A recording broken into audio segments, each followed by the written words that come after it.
এমন একটা দিন আসবে ভাই ভাইকে চিনবে না, মা সন্তানকে চিনবে না। রব্বুল আলামিন বলেন ইয়াউমা ইয়াফিরু মারউ মিন আখিহি ওয়া উম্মিহি ওয়া আবিহি ওয়া সাহিবাতিহি ওয়া বানিহি লিকুল্লি ইমরিইন মিনহুম ইয়াউমা ইদিন শাআন ইউগনি। আল্লাহু আকবার বলেন। রব্বুল আলামিন বলেন এমন একটা দিন আসবে ভাই ভাইকে চিনবে না, মা সন্তানকে চিনবে না, বাপ বেটাকে চিনবে না। ওই দিন তোমার বন্ধু আহবাব দোস্ত তোমাকে ভুলে যাবে, ওই বিরাট কোহলি ফ্যান তোমাকে ভুলে যাবে, সব তোমাকে ভুলে যাবে। আর এই পৃথিবীর জিন্দেগিতে যদি তুমি নবীজিকে ফলো করতে, হাসরের ময়দান যখন শুরু হয়ে যাবে, ওই নবীজি জান্নাতের সামনে দাঁড়িয়ে এই রকম ভাবে দুইখানা খালি হাত তোমার জন্য দাঁড় করিয়ে দিয়ে ডাকতেন। নবীজি বলতেন ওরে আমার গুনাহগার উম্মতেরা আয়, আজ আমি তোদের বিনা জান্নাতে যাব না রে, আমি আর তোদেরকে নিয়েই জান্নাতে যেতে চাই। যদি বলেন সুবহানাল্লাহ। বিশ্বনবী মুহাম্মদুর রাসূলুল্লাহ সাল্লাল্লাহু তাআলা আলাইহি ওয়াসাল্লাম বলছেন মিন উমরিহি ফীমা আফনাহু, হাসরের ময়দান যখন শুরু হবে প্রত্যেক মানুষকে জিজ্ঞেস করা হবে মিন উমরিহি ফীমা আফনাহু, হে যুবক তুমি শোনো, হে মানুষ তুমি শোনো, তোমাকে যৌবন কাল দেওয়া হয়েছিল, এই যৌবন কাল তুমি কোথায় কাটিয়েছো? সেদিন আমরা বলতে পারবো না কি আল্লাহ আপনি তো যৌবনকাল দিয়েছেন ঠিক কথা, কিন্তু ওই যৌবনকালে আমরা মা বাবাকে কাঁদিয়েছি। কি ভাই এমন কথা বলা যাবে? এমন কথা বলতে পারবো না কি আল্লাহ আপনি তো যৌবনকাল দিয়েছেন ঠিক কথা, কিন্তু ওই যৌবনকালে আমরা জুম্মার নামাজ ছাড়া আর মসজিদে আমরা উপস্থিত হতে পারি নাই। এমন কথা বলতে পারবো? এমন কথা বলতে পারবো না কি আল্লাহ আপনি তো যৌবনকাল দিয়েছেন ঠিক কথা, কিন্তু ওই যৌবনকালে আমরা সুদের ব্যবসা চালিয়েছি।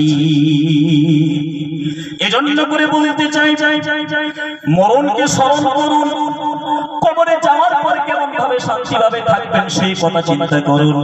মৃত্যুর পর কোনো গ্যারান্টি নাই, আজ আছি কাল থাকবো না রে ভাই। এজন্য করে আমরা সকলকে মৃত্যুকে স্মরণ করব, সকলে বলুন ইনশাআল্লাহ। আল্লাহর নবীর একজন সাহাবী নাম হলো তার হযরত উসমানে গনি রাদিয়াল্লাহু তাআলা আনহু। কি নাম বললাম?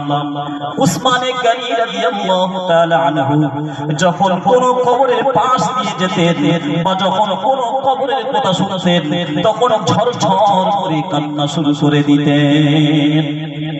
অন্যান্য সাথীরা প্রশ্ন করছে উসমান আপনি যখন জাহান্নামের কথা শুনে তখন কাঁদেন না, আপনি যখন হাসরের কথা শুনে তখন কাঁদেন না, কিন্তু আমরা আপনাকে ফলো করে দেখেছি আপনি যখন কবরের কথা শোনেন বা আপনি যখন কোন কবরের পাশ দিয়ে যান তখন কেন ঝরঝর করে কান্না শুরু করে দেন।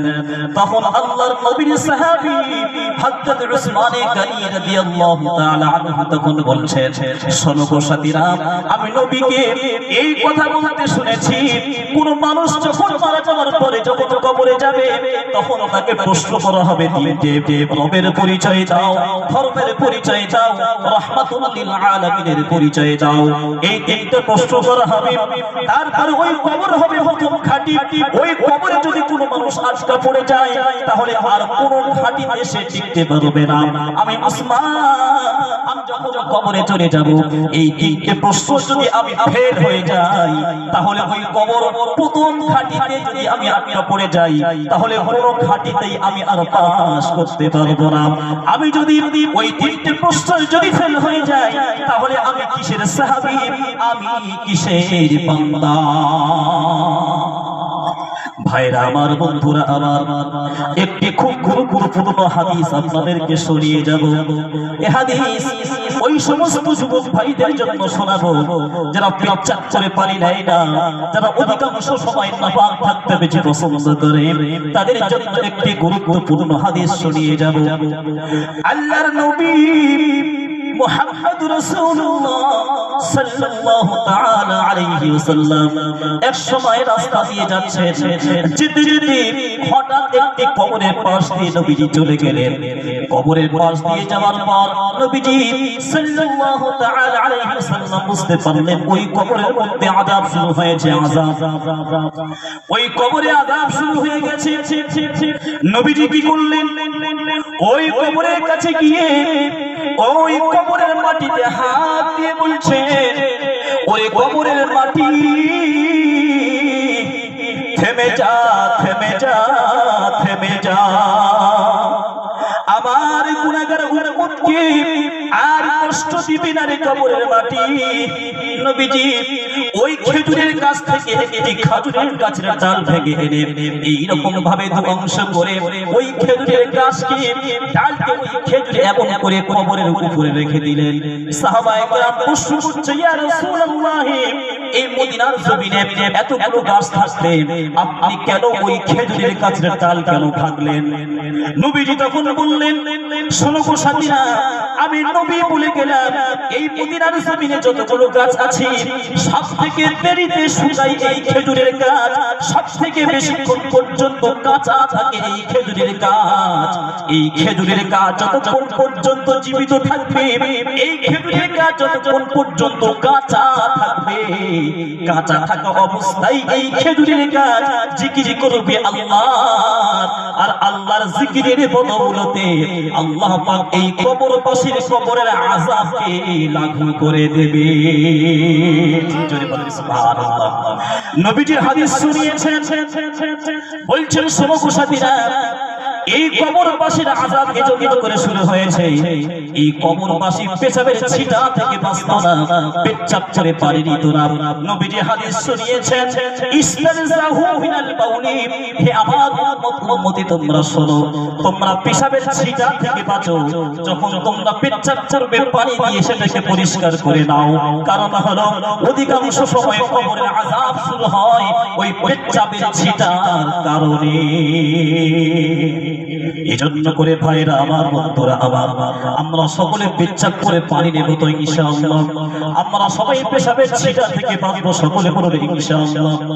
নাপাক থেকে বাঁচবে, কারণ হলো নাপাক অবস্থায় আছে এমন সময় যদি মালাকুল মউত যদি হাজির হয়ে যায়, এমন সময় যদি মৃত্যুর ফেরেশতা যদি হাজির হয়ে যায়, তাহলে আল্লাহর কাছে গিয়ে কি মুখ নিয়ে আমরা দেখাবো?